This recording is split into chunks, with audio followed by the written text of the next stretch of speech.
Assalamualaikum warahmatullahi wabarakatuh. Banyak sekali pertanyaan jamaah, Ustadz kasih kami channel untuk kajian anak-anak muda.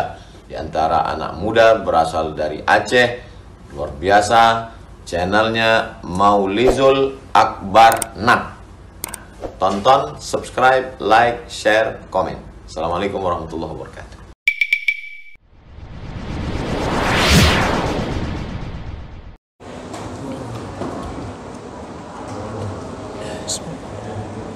Assalamualaikum warahmatullahi wabarakatuh. Alhamdulillahirabbil alamin. Wassalatu wassalamu ala nabiyyina al-Mustafa Muhammadin wa ala alihi wa ashabihi ajma'in. Amma ba'd. Rabbi shrah li sadri wa yassir li amri wa hlul 'uqdatam min lisani yafqahu qawli. Segala puji bagi Allah, kemudian salawat dan salam kepada Rasulullah, pada keluarga dan seluruh sahabat-sahabatnya yang Allah muliakan, bapak-bapak, ibu-ibu yang berhadir, dan semoga kehadiran kita menjadi pahala di sisi Allah Subhanahu wa taala. Bapak Ibu yang Allah muliakan, kita akan sambung pelajaran kita. Di pertemuan yang lalu kita membahas tentang muqaddimah puasa Ramadan,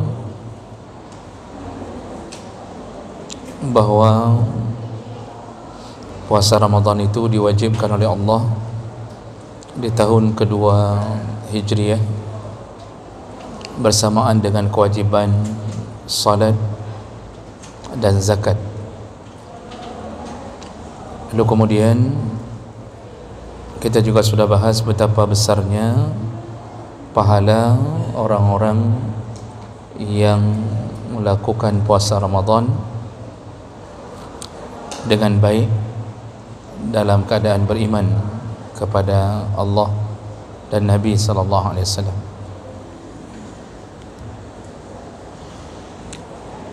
Baik, kita lanjutkan berikutnya, yaitu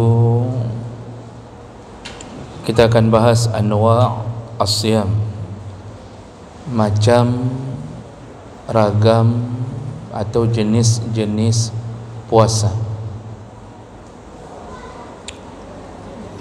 Jadi jenis puasa ini ada 4 kategori.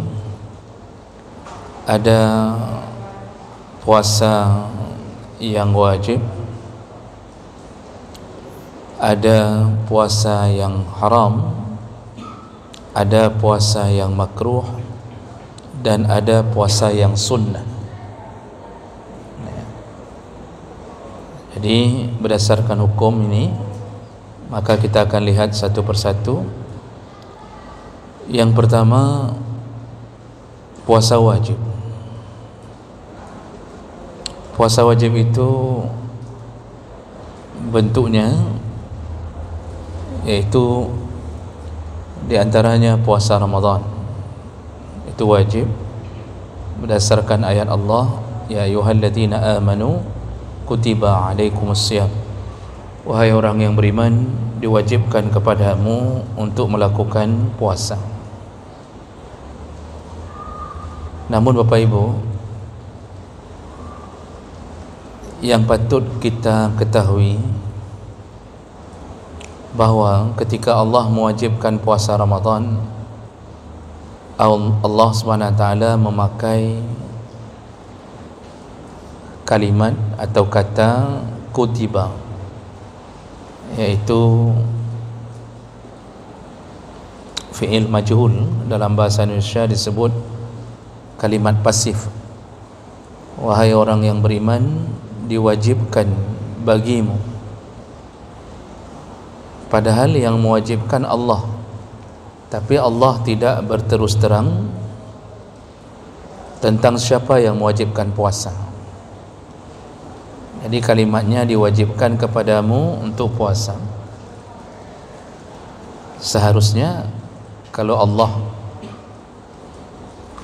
mempertegas, kan tinggal ditulis ya ayyuhalladzina amanu innallaha kataba alaikumu as-siyam, Allah telah mewajibkan kepadamu. Ni enggak ada kalimat Allahnya, jadi langsung kutiba alaikumus siyam. Jadi kalau Budi membawa meja, itu jelas berarti Budi yang bawa meja. Tapi kalau orang mengatakan meja dibawa, dah jelas siapa yang bawa. Nah, begitulah kalimat kutiba. Yang jadi pertanyaan, kenapa Allah tidak mau berterus terang untuk menyatakan dirinya lah yang mewajibkan puasa? Di sini disebutkan oleh ahli tafsir, salah satunya Ibnul Jauzi. Beliau menyebutkan itu sebenarnya Allah ingin mengatakan dirinya tidak tega membebankan puasa kepada hamba. Jadi seakan-akan Allah mengatakan bahawa dia tidak tega kalau hambanya harus berpuasa dari pagi sampai maghrib. Jadi ini kita harus faham Allah itu mewajibkan kita puasa sebenarnya bukan untuk menyenangkan hatinya, tetapi untuk membuat kita mudah mendapatkan kesenangan di akhirat. Salah satunya melalui puasa Ramadan. Kalau sebenarnya kalau tidak dijanjikan surga, sungguh Allah tak menyuruh itu, karena seorang ibu saja itu kadang-kadang tak tega untuk menyuruh anaknya. Ini anak-anak liburan dari pesantren sudah 2 minggu. Nanti ada suami yang mengatakan kepada isteri, kayurah baju kerawaknya. Misalkan, jadi suami mengatakan kepada isteri, dah anak-anak tu yang baru pulang pesantren suruh cuci baju sendiri. Jadi jangan sampai ibunya lagi yang nyuci di masa liburan.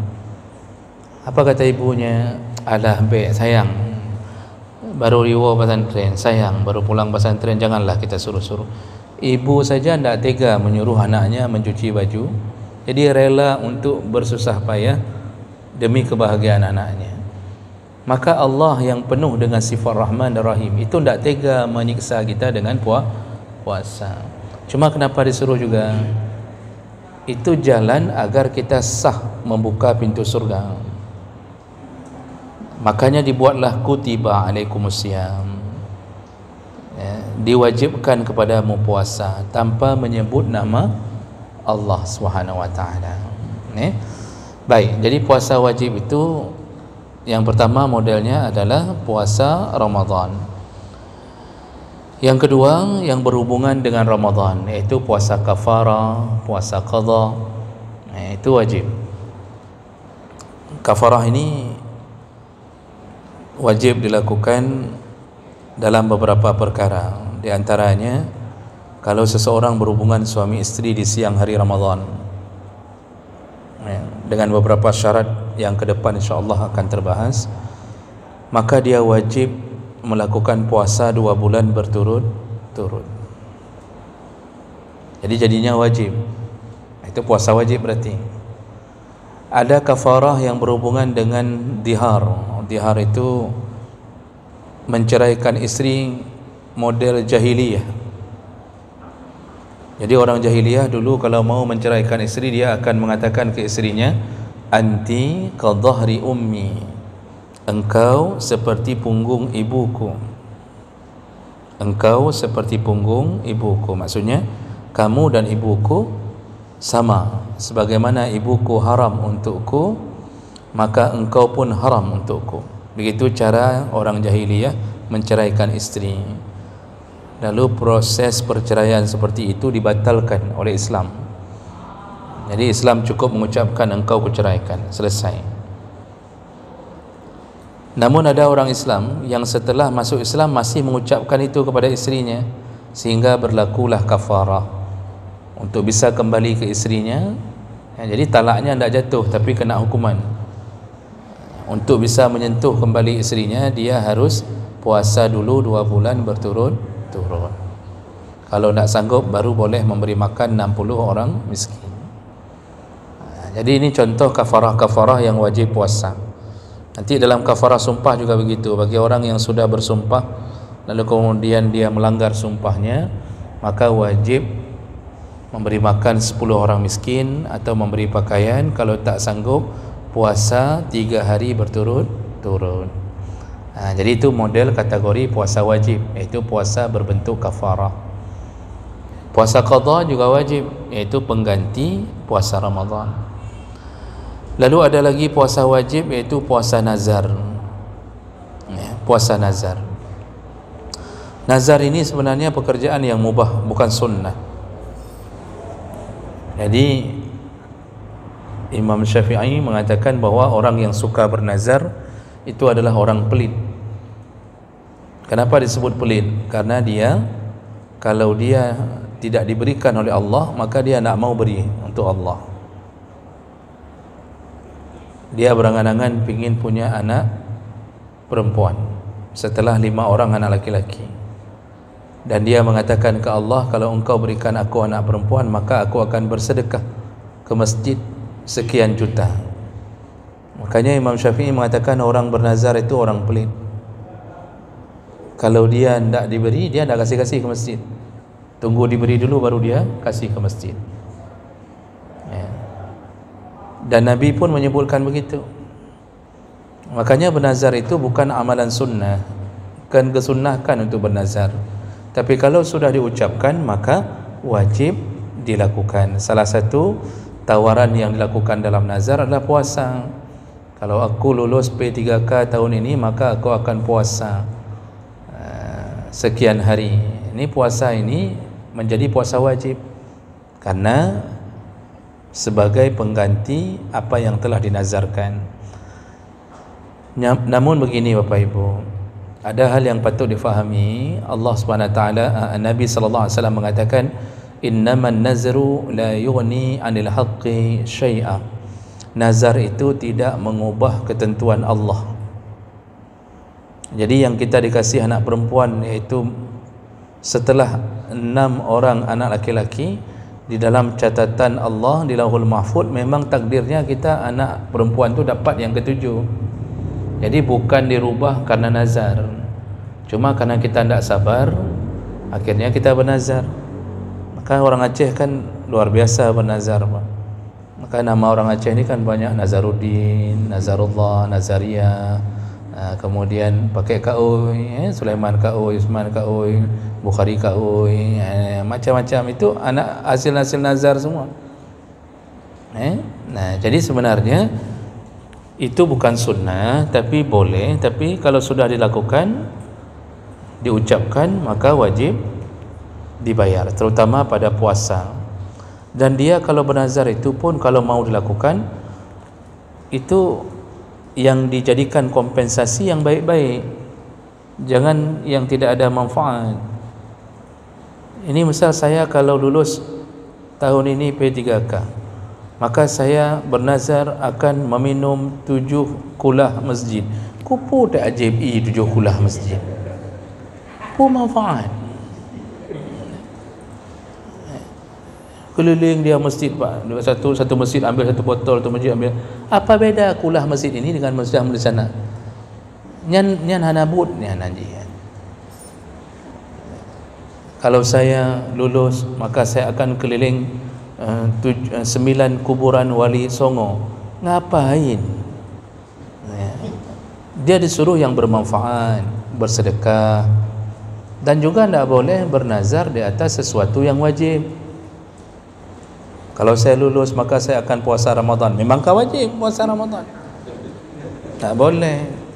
Kalau saya lulus, saya akan ke masjid untuk solat jamaah. Memang solat jamaah ke masjid memang kagayu, tak boleh dijadikan sebagai nazar. Nah, jadi ini puasa wajib. Kalau dinazarkan, maka wajib untuk dipuasakan. Itu model-model yang namanya puasa wajib. Nah, kemudian kategori kedua, yaitu as-saumul haram. Ada yang masuk kategori puasa haram.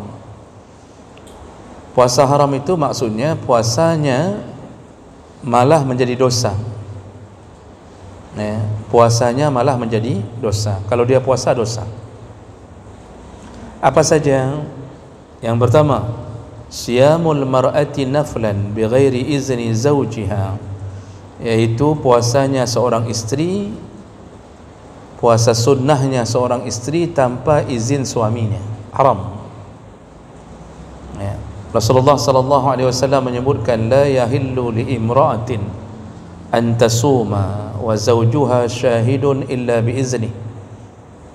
Tidak halal seorang perempuan berpuasa dan suaminya hadir bersamanya kecuali dengan izin suami tersebut. Jadi tidak boleh puasa seorang perempuan kalau ada suami bersamanya kecuali dengan seizin suami itu. Jadi ini perlu dipahami oleh para isteri bahawa ketaatan pada suami itu melebihi pahala, bahkan lebih utama daripada melakukan ibadah-ibadah sunnah. Suami adalah jembatan surga bagi isteri, bukan orang tuanya. Jadi semenjak terjadinya ijab kabul, maka surga yang di bawah telapak kaki ibu si istri itu berpindah di bawah telapak kaki suami, walaupun kaki suami cemekam. Ini perlu ditanamkan kepada para isteri. Makanya Allah tak pernah memuji isteri dijamin masuk surga dengan ibadah-ibadah sunnah, tak pernah. Tidak ada hadis Nabi yang menyatakan kalau isteri seorang perempuan salat tahajud maka dia dijamin surga. Tidak ada. Kalau perempuan melakukan puasa Senin Khamis jamin surga, tidak ada. Tapi kalau bicara taat suami, Nabi SAW mengatakan 4 perkara yang dilakukan oleh seorang perempuan, iaitu salat wajib, puasa wajib, menjaga kehormatan, tidak terbuka aurat tiap hari, jaga kehormatan itu maksudnya, dan wa ta'at zaujaha, dan dia taat pada suaminya. 4 perkara ini tanpa ada yang sunnah-sunnah, surga kata Nabi. Bahkan lebih hebat, Rasulullah menyambung hadis itu dengan mengatakan wa qila laha, hari kiamat, maka Allah mengatakan kepada para isteri yang melakukan 4 perkara ini, udkhulil jannah, masuklah engkau ke surga, min ayyi abwabin syi'ti, dari pintu manapun yang engkau suka. Bayangkan boleh pilih surga. Salah satu amalan yang paling hebat adalah taat pada suami. Makanya puasa sunnah itu jauh pahala dibanding ketaatan pada suami. Sampai tidak sah puasa sunnah kalau tanpa izin suami. Makanya si isteri kalau mau puasa Senin Khamis, itu seharusnya dia tanya ke suaminya, bang, boleh saya puasa besok?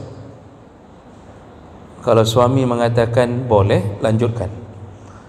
Kalau suami mengatakan tak boleh, karena sudah pengalaman, kalau isteri puasa Senin, maka di hari itu tidak ada nasi pagi, tidak ada nasi siang, tak ada. Suami pulang kerja, tidak ada yang menyediakan teh, tak ada yang membersihkan rumah karena isteri sudah tercampak lemas di rumah gara-gara puasa.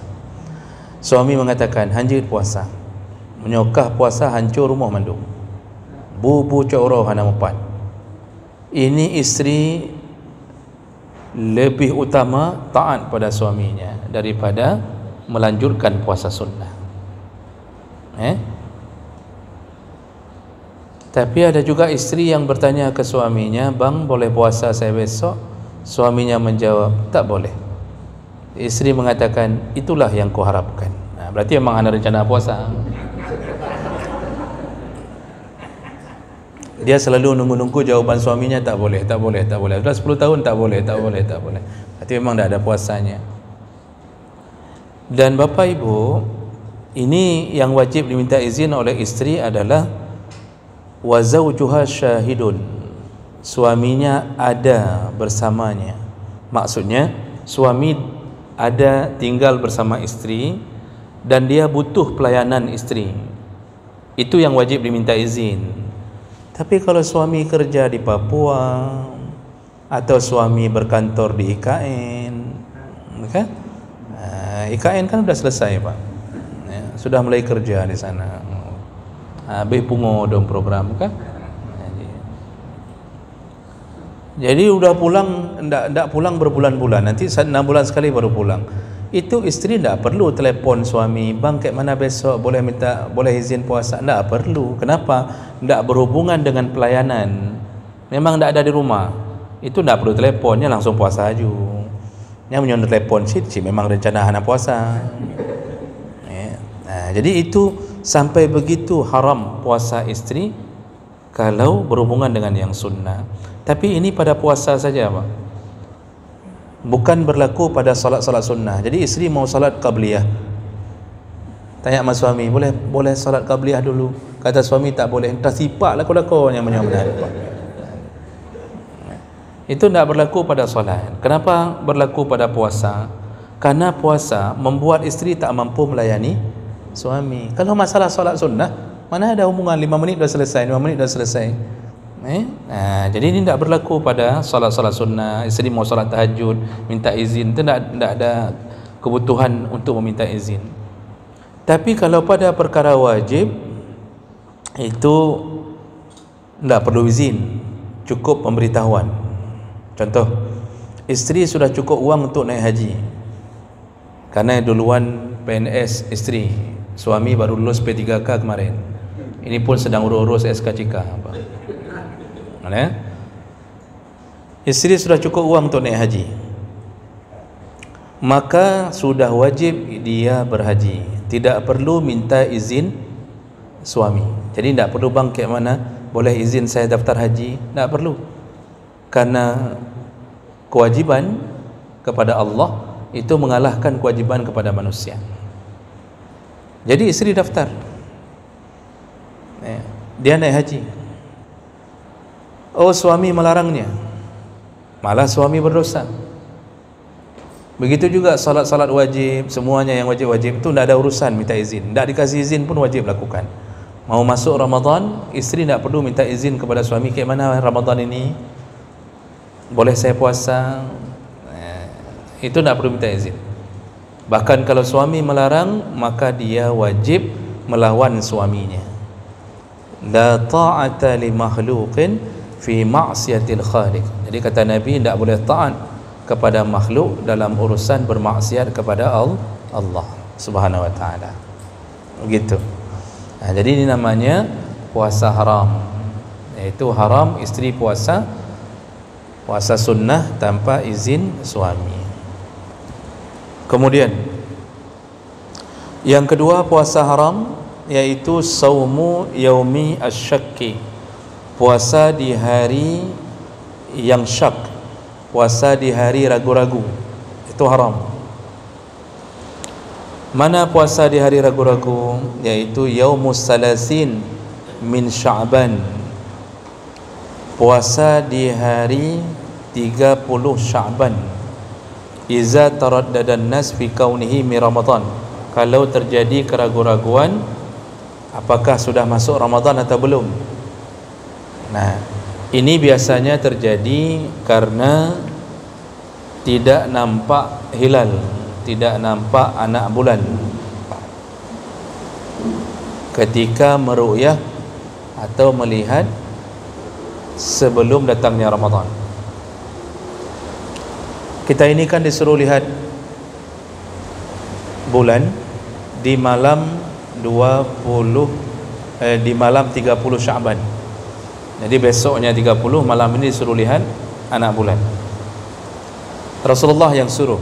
Kata Rasulullah, sumu li ru'yatih wa aftiru li ru'yatih. Puasalah dengan melihat, lalu kemudian berbukalah dengan melihat. Maksudnya lihat anak bulan. Berbuka dengan melihat ini maksudnya adalah ketika Idul Fitri pun disuruh lihat anak bulan dulu. Nah, jadi rupanya malam tu tidak nampak anak bulan, karena mungkin bisa saja cuaca mendung, tertutup awan sehingga tak nampak anak bulan. Kalau tak nampak anak bulan, maka yang disuruh adalah genapkan Sya'ban menjadi 30. Besoknya berarti disuruh yakinkan bahawa itu adalah 30 Sya'ban. Tak boleh berpuasa. Nah, ini disebut dengan hari syak, hari ragu-ragu.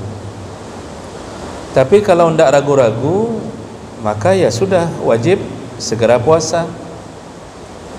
Hari ini kan Pak, hari keraguan-raguan itu sudah kecil kemungkinan, karena ketika melihat bulan, pertama alatnya sudah lebih canggih melihat dengan teropong bulan. Yang kedua, penglihatannya bisa dilakukan di seluruh negeri.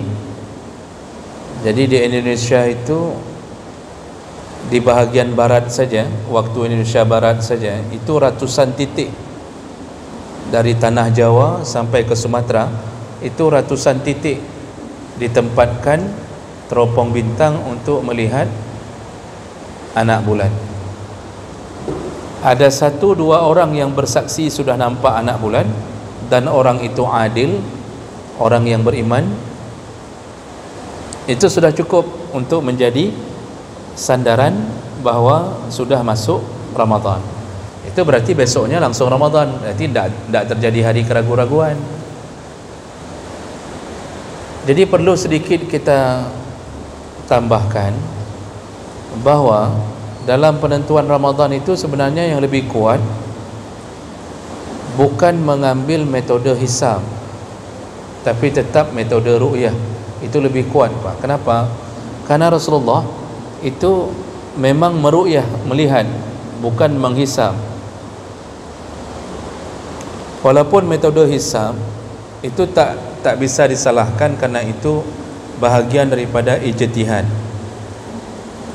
Namun coba bayangkan ketika masuk Ramadan, Rasulullah mengatakan, lihatlah, berpuasalah dengan melihat, nanti berhari rayalah dengan melihat.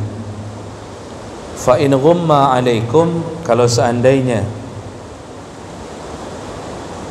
cuaca mendung, maka fa'akmilu salasin min Sya'ban, genapkanlah Sya'ban menjadi 30. Lihat bahasa Nabi Bapak Ibu, kalau cuaca mendung maka genapkan Sya'ban. Maksudnya tak nampak bulannya, tertutup awan atau cuaca yang mendung tadi. Ini kalau tertutup awan, kira-kira kan hanya mata kita tidak nampak bulan, di balik awan itu bisa saja sudah muncul bulan. Seorang Nabi, kalau seandainya tidak nampak bulan, tertutup awan, seorang Nabi kira-kira bisa tahu tidak ada anak bulan di belakang awan itu? Bisa tahu tidak? Seorang Nabi, dia bisa tahu. Kenapa? Cukup dengan diberitahukan oleh Jibril. Kan bisa saja Jibril datang lalu mengatakan, Muhammad, sudah ada bulan di belakang awan, jadi puasa aja besok. Kan mudah bagi Nabi. Tiap hari Jibril datang. Tapi apa kata Nabi? Kalau tak nampak, genapkan Sya'ban menjadi 30. Berarti Nabi menyuruh menyandarkan pada penglihatan mata, bukan menduga-duga. Walaupun ada bulan di balik awan, tetapi kalau tidak nampak, tetap besok berarti Sya'ban, belum Ramadan.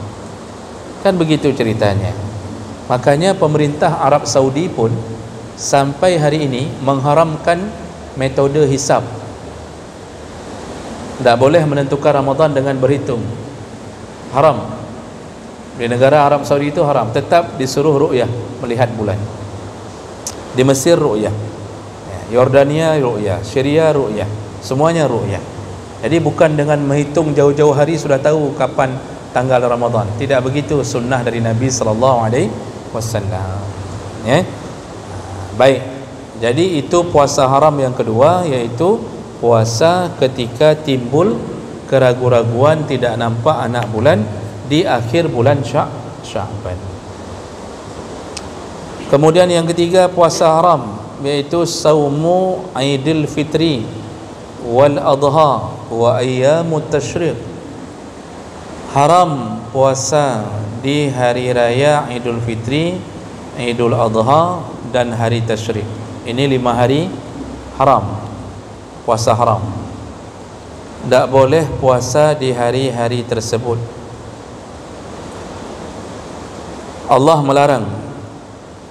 Nabi pun sallallahu alaihi wasallam mengatakan bahawa hari raya itu adalah hari makan minum dan hari menyebut-nyebut Allah Subhanahu wa taala.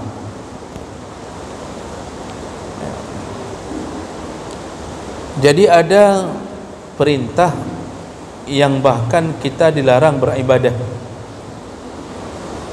Taat pada perintah Allah lebih utama daripada memikirkan hikmah daripada ibadah tersebut. Ya Bapak Ibu, taat pada perintah Allah itulah ketaatan daripada memikirkan hikmah di balik ibadah. Kita dilarang makan babi, tak perlu fikirkan kenapa dilarang. Taat saja. Taat saja, maka Allah berikan surga.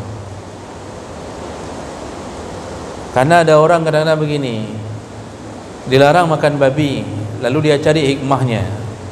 Karena babi begini dan begini. Jadi kalau hikmahnya tidak ada, berarti perintah Allah itu tidak benar, larangan Allah itu tidak benar.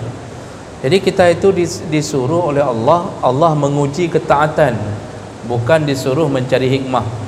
Walaupun sebenarnya apa yang Allah suruh dan larang tetap ada hikmah.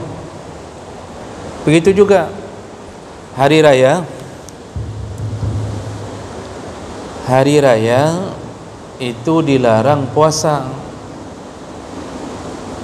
Jadi jangan sok-sok malim dah puasa baru raya, hanya kadang-kadang kita fikir puasa kita ibadah. Taat ke Allah itulah dasar hukum, bukan memikirkan apa hikmah di balik ibadah tersebut. Jadi kalau Allah bilang jangan puasa, sudah jangan puasa. Allah bilang ini harus di sini hari bersenang-senang, ya sudah bersenang-senang saja. Maksud bersenang-senang ya makan, minum gitu.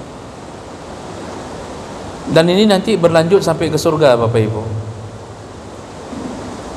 Di surga itu kan kita diharamkan untuk menderita. Jadi tidak boleh menderita. Sama kayak diharamkan tidak boleh puasa di hari raya. Begitulah nanti kira-kira keadaan di surga. Kita diharamkan untuk susah sampai kita tidak diciptakan tidur oleh Allah. Jadi penduduk surga itu tidak ada tidurnya. Kenapa tidak ada tidurnya? Karena kalau mata terpejam, nikmat surga hilang sesaat. Maka Allah tak ciptakan tidur. Penduduk surga tidak pernah tidur. Jadi disuruh apa? Disuruh bersenang-senang. Bersenang-senanglah kata Allah. Jadi menanci orang raya. Oleh karena itu Bapak Ibu, hari raya itu disuruh sambut tamu, bersilaturahim, bersenang-senang. Makanya tidak usah cepat kali puasa. Ada orang kampung, biasanya nek tuha di kampung, itu hari raya kedua, hari raya Idul Fitri kedua, itu sudah puasa Syawal. Walaupun boleh, karena yang diharamkan kan cuma Idul Fitrinya saja. Walaupun boleh, tapi sebenarnya itu tidak baik, kurang baik. Kenapa Pak? Karena hari itu masih berlengketan dengan hari memuliakan tamu. Tamu datang. Nah, tamu datang. hari raya kedua, lalu kita hidangkan makanan. Kita sendiri nak makan puasa, tamu mengatakan, mana idrana hanan pajuh, kata si yang punya rumah lu puasa. Kayak mana perasaan tamu makan di rumah orang yang sedang puasa? Maka tak usah cepat-cepat kali ngambil puasa Syawal. Jika cok puasa Syawalnya nuatek habis jami Roro raya keput kelima, yang tamu kira-kira udah tidak datang lagi, itu baru ambil. Ni ndak, hari raya kedua langsung puasa Syawal. Kuih dalam toples hana sobabe. Itu waktu kita angkat air ke orang, kita pun tersiksa. Yang tak salah kan? Yang salah berdua. Jadi santai saja. Kalau Allah suruh senang-senang, bersenang-senanglah. Nah, ini puasa haram yang kedua. Yang ketiga, puasa berikutnya yang haram, yaitu saumul haid wan nufasa, yaitu puasa orang haid dan nifas. Haram. Orang sedang haid, orang sedang nifas, itu haram puasa. Tak boleh puasa. Nanti disuruh qada di hari yang lain. Tapi salat tak disuruh qada bagi orang haid dan nifas. Yang disuruh qada hanya puasa. Kenapa salat tak disuruh qada bagi orang haid dan nifas? Karena kalau disuruh qada salat kepada orang haid dan nifas, maka si perempuan itu akan menyesal menjadi perempuan. Bayangkan Pak, ada perempuan yang haidnya 15 hari, lalu suci. Masa suci disibukkan dengan mengqada salat 15 hari yang ketika dia haid. Baru selesai dia qada, sudah haid lagi.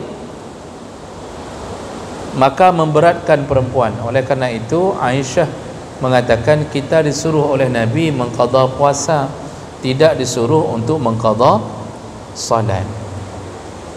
Okey, baik, itu berarti haram puasa bagi orang haid dan nifas. Kalau puasa bagaimana? Dosa. Jadi tidak semuanya larangan itu berbentuk pahala. Malah kadang-kadang ketika Allah larang sesuatu, ditinggalkan, malah meninggalkannya menjadi pahala. Kayak orang haid itu dalam pandangan jumhur ulama tak boleh baca Quran, tak boleh pegang, tak boleh membawanya. Kalau dia tak baca Quran malah berpahala. Kalau dia baca Quran sedang haid malah berdosa. Jadi jangan mengira bahawa dia lawan Allah itu menimbulkan pahala, tidak begitu. Kemudian puasa yang kelima yang haram, yaitu puasa yang seseorang khawatir akan membinasakan dirinya sendiri.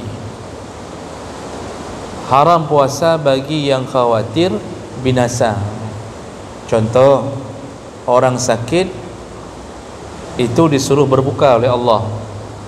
Allah menyebutkan faman kana minkum maridan aw ala safarin fa'iddatum min ayyamin ukhar. Barang siapa yang sakit atau di dalam perjalanan, maka gantilah di hari yang lain. Berarti disuruh buka sama Allah. Makanya orang yang sakit tidak boleh bertahan, karena khawatir kalau dia sambung puasa akan membinasakan dirinya sendiri. Makanya misal bapak dalam Ramadan tiba-tiba sudah pucat sekali, sudah pucat sekali, tensi darah naik, lalu anak mengatakan, ayah nak buka puasa ke dia? Ayah, bukalah puasa. Kata si ayah, enggak nak, ayah walaupun sudah sakit kayak gini nak mau buka puasa, biar ayah buka puasa di surga bersama bidadari nanti. Mati dia Pak, sebelum maghrib mati gara-gara menyambung puasa, itu insya Allah masuk neraka.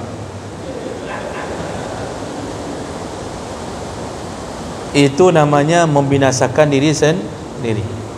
Maka haji menyuka geyu oleh Allah, menyuka sakit, buka-buka. Sakit yang mana yang buka? Sakit yang khawatir menyebabkan bertambah parah atau membinasakan diri. demam harus minum obat, yang buka je puasa. Allah mengatakan wala tulqu bi aidikum ila tahlukah, janganlah engkau membinasakan dirimu sendiri. Tapi kalau sakit yang tak pengaruh pada puasa, ya puasa. Jadi kenapa bapak nak puasa hari ni? Kurap, ni. Panu, kurap, kudis. Jangan puasa.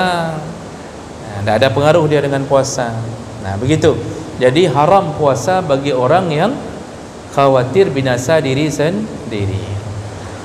Yang terakhir, puasa haram yaitu di sebahagian mazhab, tapi tidak semuanya. Ini perbezaan pandangan yang terakhir, yaitu sebahagian mazhab mengharamkan puasa 15 hari terakhir di bulan Sya'ban. Jadi dalam Sya'ban itu disuruh puasa dari hari pertama Sya'ban, sunnah puasa sampai hari ke-15. Di atas nisfu Sya'ban, di sebahagian pandangan ulama haram untuk puasa. Tapi tidak semuanya, Pak. Syafi'i mengatakan tidak boleh puasa lagi di 15 hari terakhir Sya'ban.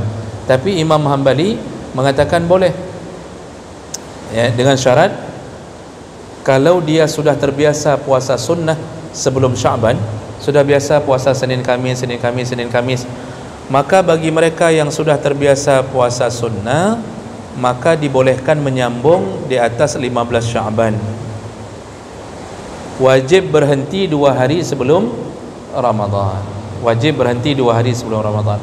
Tapi yang tak terbiasa puasa sunnah, itu cukup puasa Sya'ban sampai 15 saja.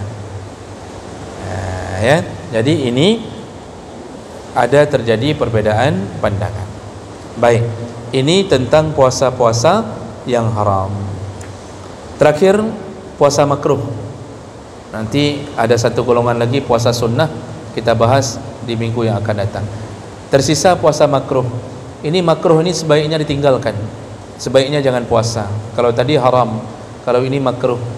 Kapan puasa itu menjadi makruh, Pak? Sebaiknya tidak puasa. Yang pertama, yaitu apabila puasa di hari Jumat menyendiri, khusus hari Jumat, ini makruh. Kenapa makruh? Karena hari Jumat itu hari yang disunnahkan beribadah. Jangan gara-gara puasa tidak sanggup ibadah yang lain. Hari Jumat itu bukan hari untuk puasa, tapi hari untuk memuliakan Jumat. Jadi jangan sampai ditanya sama isteri, abang tak ke Jumat? Tengah dalam puasa, gara-gara puasa nak pergi Jumat. Itu salah, karena yang dimuliakan adalah pergi Jumat. Makanya puasa hari Jumat menyendiri. Maksud menyendiri begini, tidak puasa Kamis, tidak puasa Sabtu, tidak ada kawannya, makruh.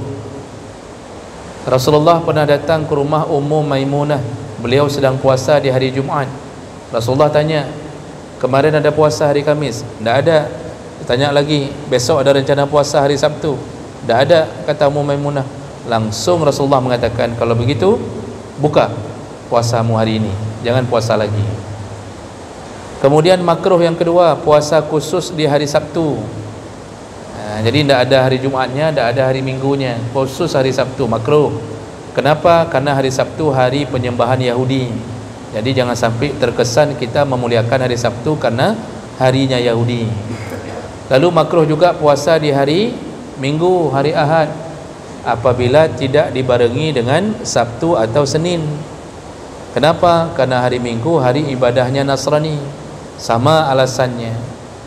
Lalu makruh juga puasa 2 hari sebelum Ramadan. Kalau 2 hari sebelum Ramadan makruh. 1 hari sebelum Ramadan itu sudah haram, tak boleh puasa lagi. Sama seperti hari ragu-ragu tadi. Nah, yang terakhir puasa setiap hari sepanjang tahun, saumud dahri. Tiap hari puasa, itu makruh. Karena setiap orang punya hak, badan punya hak, isteri punya hak, anak punya hak. Kita puasa tiap hari, itu tak dibolehkan. Paling hebat yang boleh kita puasa dengan gaya Nabiullah Daud, yaitu puasa sehari, berbuka sehari. Itu yang paling hebat yang boleh kita lakukan. Jadi hari ini puasa, besok tidak puasa, besoknya lagi tidak puasa, besoknya lagi tidak puasa, terus tidak. tahun depan baru puasa. Nyan kan puasa Nabi Daud, nyan puasa apa Daud ke kan. Jadi puasa Nabi Daud nyan uronyo puasa singahan, lusa puasa lagi. Begitu ceritanya. Baik, jadi tidak boleh puasa setiap hari. Okey, baik, inilah puasa yang makruh. Nanti ada puasa sunnah, kita bahas di pertemuan yang akan datang.